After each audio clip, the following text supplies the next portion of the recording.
Tuesday. The Gospel of the day.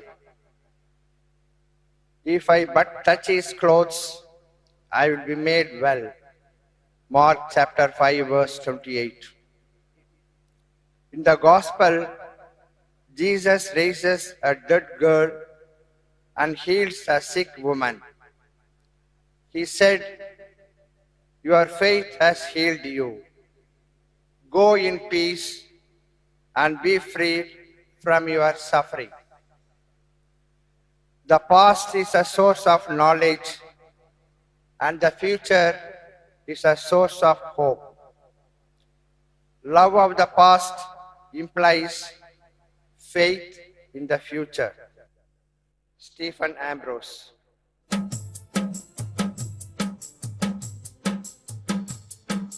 குணமாக்கும் இயேசுவே குணமாக்கும் உம் திரு ரத்தத்தால் என்னை கழுவி விடும்.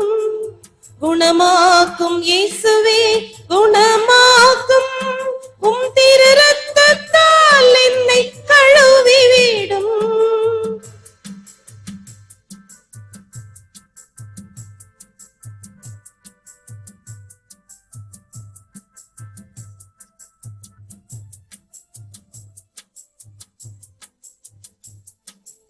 பச்சிலையோ மருந்தோ குணமாக்கவில்லை, உம் வார்த்தையை விடுத்து குணமாக்கும். திரு ரத்தத்தால் கழுவும், திரு ரத்தத்தால் கழுவும் இயேசுவே இயேசுவே குணமாக்கும். இயேசுவே இயேசுவே குணமாக்கும். குணமாக்கும் இயேசுவே குணமாக்கும் உம் திரு ரத்தத்தால் என்னை கழுவி விடும். குணமாக்கும் இயேசுவே குணமாக்கும் உம் திரு ரத்தத்தால் என்னை கழுவி விடும்.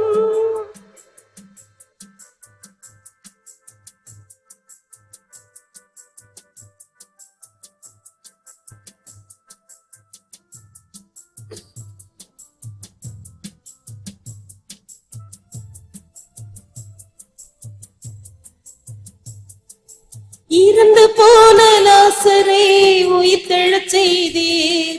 கண் தெரியா குருடனை குணமாக்கினீர். இறந்து போன லாசரை உயிர்த்தெழச் செய்தீர். கண் தெரியா குருடனை குணமாக்கினீர்.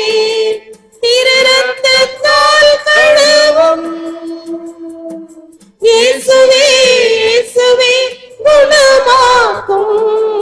குணமாக்கும் இயேசுவே குணமாக்கும் உம் திரு ரத்தத்தால் என்னை கழுவி விடும். குணமாக்கும் இயேசுவே குணமாக்கும் உம் திரு ரத்தத்தால் என்னை கழுவி விடும்.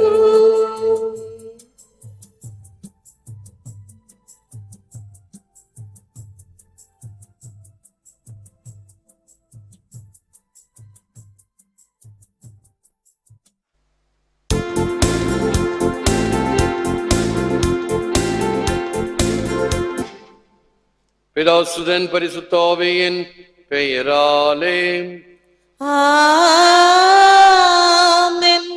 ஆண்டவராகிய இயேசு கிறிஸ்துவின் அருளும் கடவுளின் அன்பும் பரிசுத்த ஆவியின் நட்புறவும் உங்கள் அனைவரோடும் இருப்பதாக. உம்மோடும் இருப்பதாக.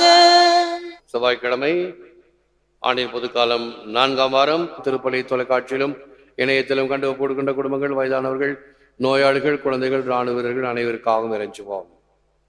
தகுதி பெற நம் பாவங்களுக்காக மனம் வருந்துவோம். எங்களை தந்தையுடனும் எல்லா மக்களுடனும் ஒப்புரவாக்க வந்த ஆண்டவரே இரக்கமாயிரும். ஆண்டவரே இரக்கமாயிரும். பாவிகளை அழைக்க வந்த கிறிஸ்துவே இரக்கமாயிரும். கிறிஸ்துவே இரக்கமாயிரும். எங்களுக்காக பரிந்து பேச தந்தையின் வலப்பக்கம் வீற்றிருக்கும் ஆண்டவரே இரக்கமாயிரும். ஆண்டவரே இரக்கமாயிரும். எல்லாம் வல்ல இறைவன் அமைதி இரக்கம் வைத்து நம் பாவங்களை மன்னித்து நம்மை நித்திய வாழ்வுக்கு அழைத்து செல்வாராக. ஆமென். முதல் வாசகம் எபிரேயருக்கு எழுதப்பட்ட திருமுகத்திலிருந்து வாசகம். எந்த பாவத்தையும் உதறி தள்ளிவிட்டு நமக்கு குறிக்கப்பட்டுள்ள பந்தயத்தில் மன உறுதியோடு ஓடுவோமாக. நம்பிக்கையை தொடங்கி வழிநடத்துபவரும் அதை நிறைவு செய்பவருமான இயேசுவின் மீது கண்களை பதிய வைப்போம். அவர் இழிவையும் பொருள்படுத்தாமல் சிலுவையை ஏற்றுக்கொண்டார். இப்போது கடவுளது அரியணையின் வலப்பக்கத்தில் வீற்றிருக்கிறார். பாவிகளால் தமக்கு உண்டான எந்த எதிர்ப்பையும் மன உறுதியோடு தாங்கிக் கொண்ட அவரை எண்ணி பாருங்கள். அப்போது நீங்கள் மனம் சோர்ந்து தளர்ந்து போக மாட்டீர்கள். பாவத்திற்கு எதிரான போராட்டத்தில் இரத்தம் சிந்தும் அளவுக்கு நீங்கள் இன்னும் எதிர்த்து நிற்கவில்லை. இது ஆண்டவர் வழங்கும் அருள்வாக்கு. இறைவா உமக்கு நன்றி. அல்லேலூயா, அல்லேலூயா, அல்லேலூயா, அல்லேலூயா, அல்லேலூயா, அல்லேலூயா, அல்லேலூயா, அல்லேலூயா. அவர் நம் பிணிகளை தாங்கிக் கொண்டார், நம் துன்பங்களை சுமந்து கொண்டார். அல்லேலூயா, அல்லேலூயா. ஆண்டவர் உங்களோடு இருப்பாராக. உம்மோடு இருப்பாராக. புனித மார்க் எழுதிய நற்செய்தியிலிருந்து வாசகம். ஆண்டவரே உமக்கு மகிமை. இயேசு படகிலேறி கடலை கடந்து மீண்டும் மறுகரையை அடைந்ததும் பெரும் திரளான மக்கள் அவரிடம் வந்து கூடினர். அவர் கடற்கரையில் இருந்தார். தொழுகை கூட தலைவருள் ஒருவரான யாயிர் என்பவர் வந்து அவரை கண்டு அவரது காலில் விழுந்து, என் மகள் சாவும் தருவாயில் இருக்கிறாள், நீர் வந்து அவள் மீது உம் கைகளை வையும், அப்போது அவள் நலம் பெற்று பிழைத்துக் கொள்வாள் என்று அவரை வருந்தி வேண்டினார். இயேசுவும் அவருடன் சென்றார். பெரும் திரளான மக்கள் அவரை நெருக்கிக் கொண்டே பின் தொடர்ந்தனர். அப்போது 12 ஆண்டுகளாய் இரத்தப்போக்கினால் வருந்திய பெண் ஒருவர் அங்கு இருந்தார். அவர் மருத்துவர் பலரிடம் தமக்குள்ளதெல்லாம் செலவழித்தும் ஒரு பயனும் அடையாமல் மிகவும் துன்பப்பட்டவர். அவர் நிலைமை வரவர மிகவும் கேடுற்றது. அவர் இயேசுவை பற்றி கேள்விப்பட்டு மக்கள் கூட்டத்துக்கிடையில் அவருக்கு பின்னால் வந்து அவரது மேலுடையை தொட்டார். ஏனெனில் நான் அவருடைய ஆடையை தொட்டாலே நலம் பெறுவேன் என்று அப்பெண் எண்ணிக்கொண்டார். தொட்டவுடனே அவருடைய இரத்தப்போக்கு நின்று போயிற்று. அவரும் தம் நோய் நீங்கி நலம் பெற்றதை தம் உடலில் உணர்ந்தார். உடனே இயேசு தம்மிடமிருந்து வல்லமை வெளியேறியதை தம்முள் உணர்ந்து மக்கள் கூட்டத்தை திரும்பி பார்த்து, என் மேலுடையை தொட்டவர் யார் என்று கேட்டார். அதற்கு அவருடைய சீடர்கள் அவரிடம், இம்மக்கள் கூட்டம் உம்மை சூழ்ந்து நெருக்குவதை கண்டும் என்னை தொட்டவர் யார் என்கிறீரே என்றார்கள். ஆனால் அவர் தம் மேலுடைய தொட்டவரை காணும்படி சுற்றிலும் திரும்பி பார்த்து கொண்டிருந்தார். அப்போது அப்பெண் தமக்கு நேர்ந்ததை அறிந்தவராய் அஞ்சி நடுங்கிக் கொண்டு அவர் முன் வந்து விழுந்து நிகழ்ந்தது அனைத்தையும் அவரிடம் சொன்னார். இயேசு அவரிடம், மகளே, உனது நம்பிக்கை உன்னை குணமாக்கிற்று, அமைதியுடன் போ, நீ நோய் நீங்கி நலமாயிரு என்றார். அவர் தொடர்ந்து பேசிக் கொண்டிருந்த போது தொழுகை கூட தலைவருடைய வீட்டிலிருந்து ஆட்கள் வந்து அவரிடம், உம்முடைய மகள் இறந்து விட்டால் போதகரை ஏன் இன்னும் தொந்தரவு செய்கிறீர் என்றார்கள். அவர்கள் சொன்னது இயேசுவின் காதில் விழுந்ததும் அவர் தொழுகை கூட தலைவரிடம், அஞ்சாதீர், நம்பிக்கையை மட்டும் விட்டுவிடாதீர் என்று கூறினார்.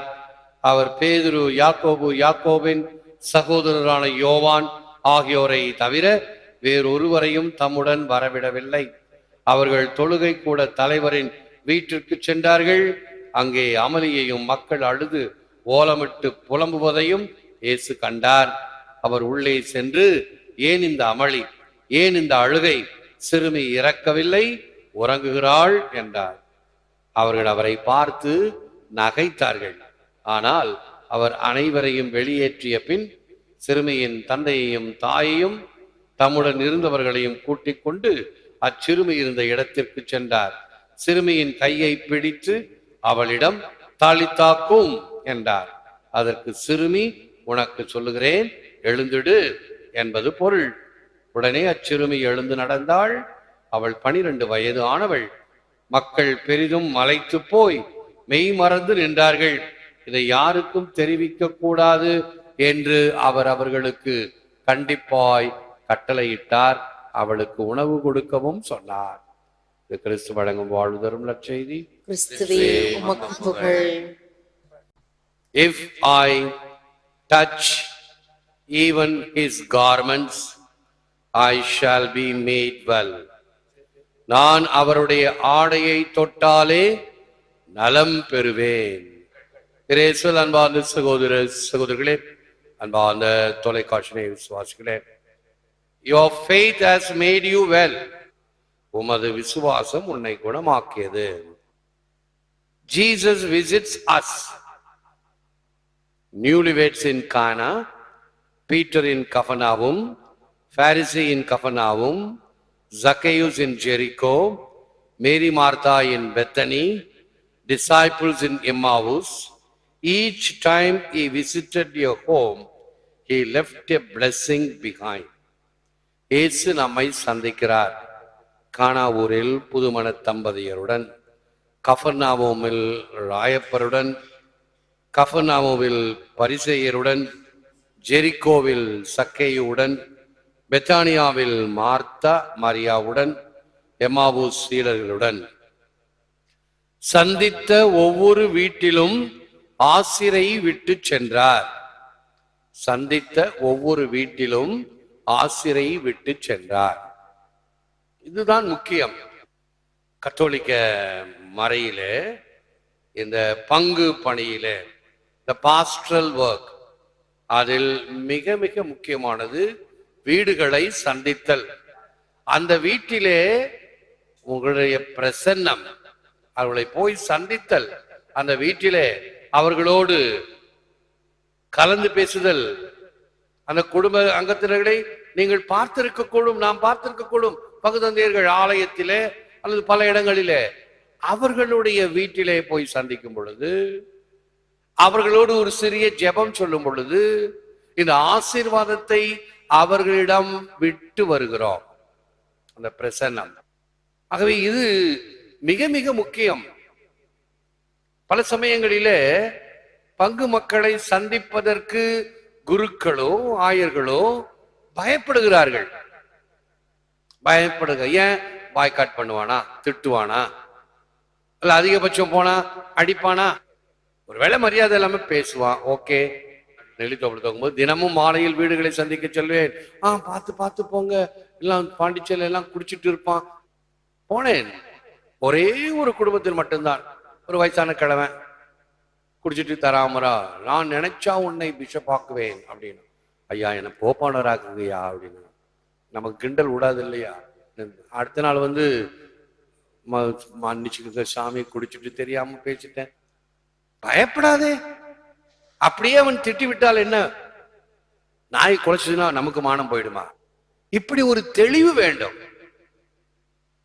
பிறகு எங்கே இந்த சந்திப்பு தேவையோ அங்கே கட்டாயம் அந்த சந்திப்பு இருக்க வேண்டும். சாவு ஒரு துயரமானது, வருந்தக்கூடியது. ரொம்ப நொந்து போய் இருப்பாங்க வீட்டில் இருப்பவங்க எல்லாம்.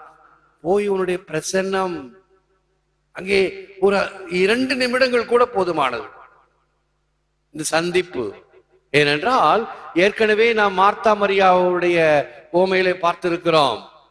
உபசரிப்பு அல்ல, உடனிருப்பு. நான் உங்களோடு இருக்கிறேன், என்னுடைய பிரசன்னத்தினால் நீங்கள் ஆறுதல் பெறுங்கள்.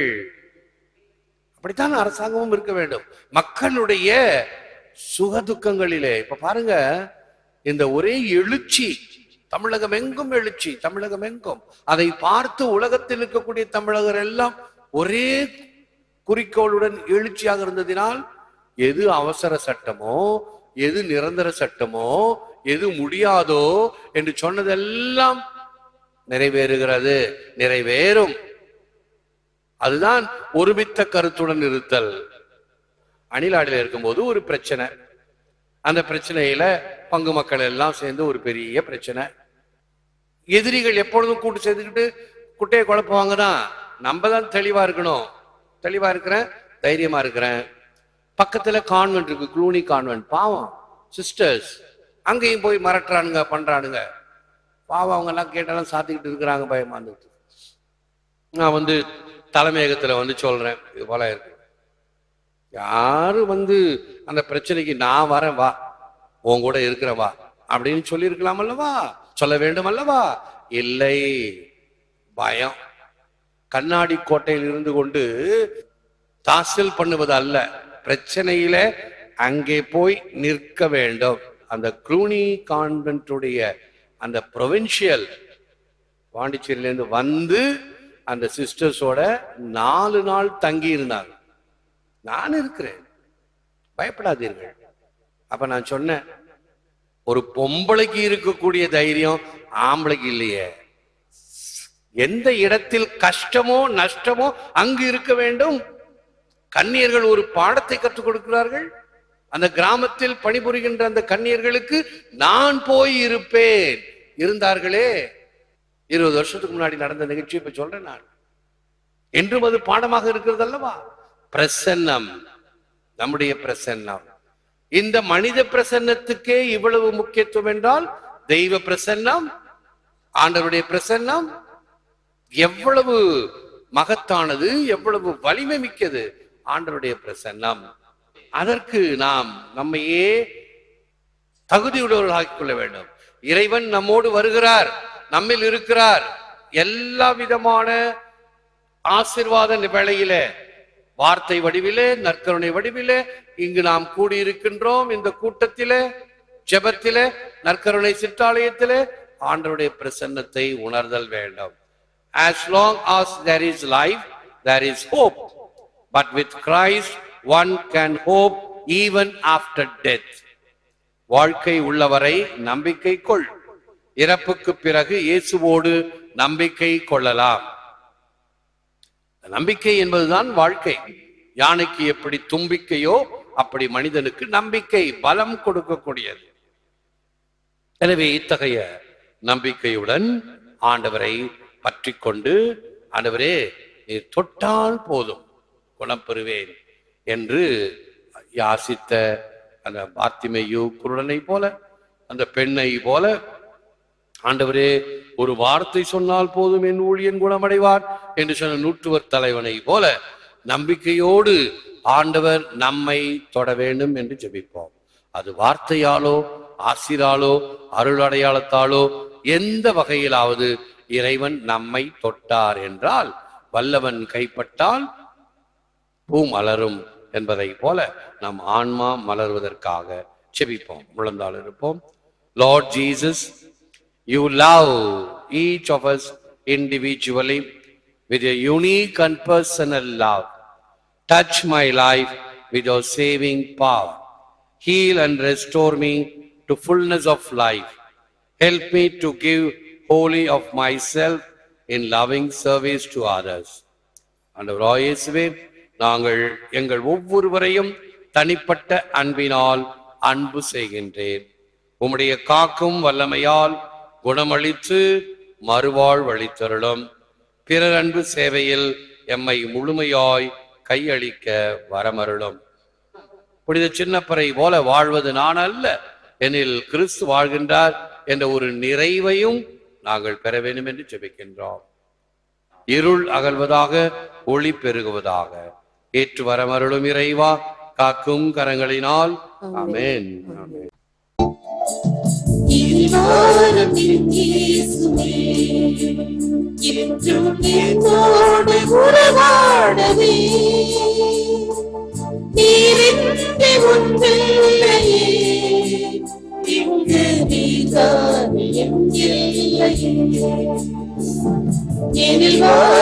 என் இயேசுவே.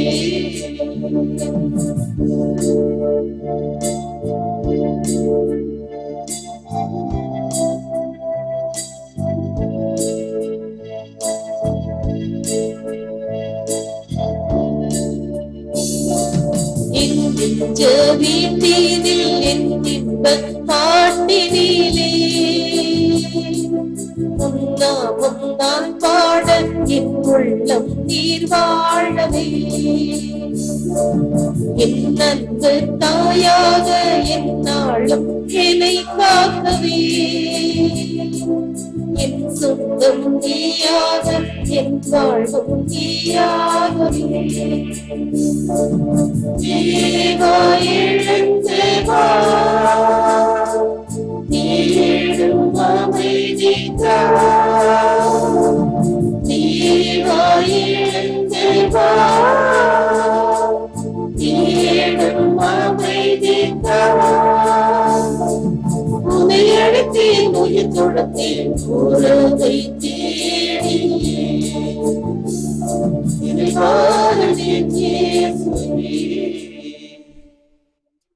அன்பாண்டுகளே, கடவுளை எதிர்த்து நிற்பவர்கள் இருக்க முடியாது. Man proposes, God disposes. நன்றி எழுந்திருப்போம், ஆசை பெறுவோம். ஜெபிப்போமாக. எங்கள் இறைவனாகிய ஆண்டவரே, இறையரசின் மதிப்பீடுகளை வெளிப்படுத்துகின்ற ஞானமிக்க திருவுணவால் எங்களுக்கு வலுவூட்டினீர். மீட்பளிக்கும் உம்முடைய கொடைகளுக்காக உமக்கு நன்றி நல்கிறோம். இப்பேருதைகளை பெற்று நாங்கள் உம்மிலே பற்றுறுதி கொண்டு உண்மையான அர்ப்பண வாழ்வு வாழ செய்தருளும். எங்கள் ஆண்டவராகிய கிறிஸ்து வழியாக உம்மை மன்றாடுகிறோம். ஆண்டவர் உங்களோடு இருப்பாராக. உம்மோடும் இருப்பாராக.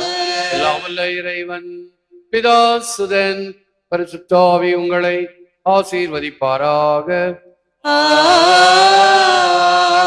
சென்று வாழுங்கள், திருப்பலி நிறைவேறிற்று. இறைவா உமக்கு நன்றி. பிதாசுதன் பரிசுத்த ஆவியின் பெயராலே ஆமென். இயேசுவுக்கே புகழ். மரியே வாழ்க.